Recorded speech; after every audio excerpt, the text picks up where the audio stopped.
With the signing of RJ Hampton, the Detroit Pistons have 11 former first round picks on their roster. They love them former first round picks. I'm a big fan of RJ Hampton, the little elm baller, the guy who went and played in New Zealand over playing at Kansas with Jalen Wilson. You guys know I go to the University of Kansas. But what I'm going to say here is I personally believe RJ Hampton is being misutilized. RJ Hampton, people thought he was a guard, and I personally think he is Quentin Grimes. He's grown. He came into the NBA at 6'4". This past summer, they listed him at 6'7" almost. I think it was 6'6" or 6'7". NBA still has him listed at 6'5", but he's closer to 6'7" than he is 6'5", allegedly. I think RJ Hampton needs to be used like Quentin Grimes as a swing man, shooting guard, small forward, aka wing. Okay, RJ Hampton, we knew coming into the NBA he was more of a combo guard with point guard like skills. And as time has progressed, we've seen Quentin Grimes. I think they should start trying to use RJ like Quentin Grimes, where throw him out on the wing. He has enough ball handling that he'll be able to attack the basket against wings, but he has the size, the guard wings, and the shooting ability. I just think he's a wing. He's not a guard, and that's why it didn't work in Orlando. But Adrian Wojnarowski says RJ Hampton was signed by the Detroit Pistons. Shout out the DetroitBadBoys.com for this information, specifically Sean Corp.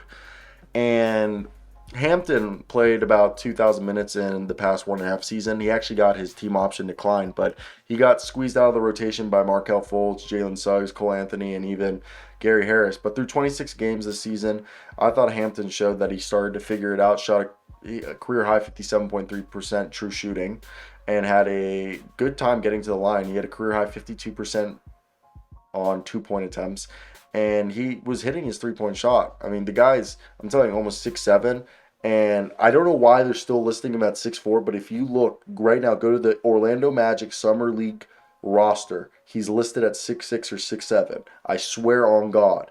And he's a guy that now they added James Wiseman. They basically turned Kevin Knox and Sadiq Bey into James Wiseman and RJ Hampton. And, with the Cade Cunningham injury, and this is basically could be a 1-year rental, or they could do what they did with Marvin Bagley. And I know Corey Joseph's been backing up point, but look, now they got Killian Hayes, Jaden Ivey, and RJ Hampton. And this is a guy who he's improved his 2-point accuracy, solid shooting in the spot up, catch and shoot situations, and he's shown that he can finish around the rim. And the game is slowing down as he's weaponizing his speed. His size and athleticism are the key, traits you look for in an impact defender. He just needs time to develop, and it was hard to come by with Fultz, Suggs, and Anthony in the way. And they, releasing Hampton led to Admiral Schofield get some playing time. And over here, I think SB Nation wrote in their mock draft. Sean Corp said, a selection of Hampton would be the vote for the player development program in Detroit. If Weaver sees a player with top-tier scoring instincts to be a lead guard in the NBA, but with inconsistent results and poor defensive awareness, selects Hampton anyway, then he trusting in year 2-3 that Hampton would come around. So the new regime has done well in developing players. I mean, Demboya was the only player with elite potential, and he didn't really work out. But Hampton's definitely a long-term reclamation project. He's not going to be a difference maker right now, but I think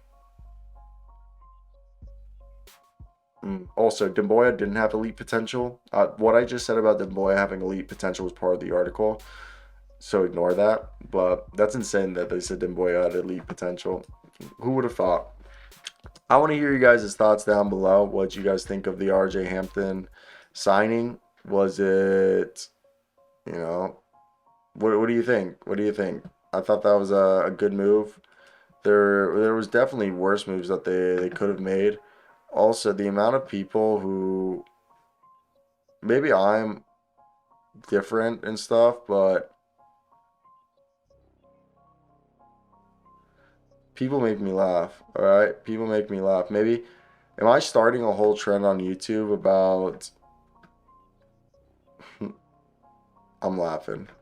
I'm sorry. I'm just laughing at the way people make YouTube videos now. And, I mean, I know I don't put a lot of effort, but I feel like my stuff is its own. And sometimes I feel like people are copying my style.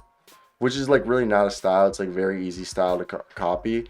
But I just want to say, like, I think because I have success doing it, people are trying to replicate it and they're not having success and they don't understand why I'm having success making such a simplistic style of videos. And I just want to say at the end of the day, the reason why I have success doing it like the way that I do, and I don't want to sound like a douchebag, I just have personality. Okay? I don't, at the end of it, like right now, maybe I'm not showing too much personality, but for most people, a lot of people are cut and dry. They're not interesting. I know I can sit here and just talk for hours and, I interest some people. I don't know why, but I do know that people do find what I have to say interesting and is part of the reason why I've had success on YouTube. But sometimes when I'm looking for clips on YouTube, I'll stumble across content very similar to mine. Not saying that people are, I mean, again, it's a very easy, video style.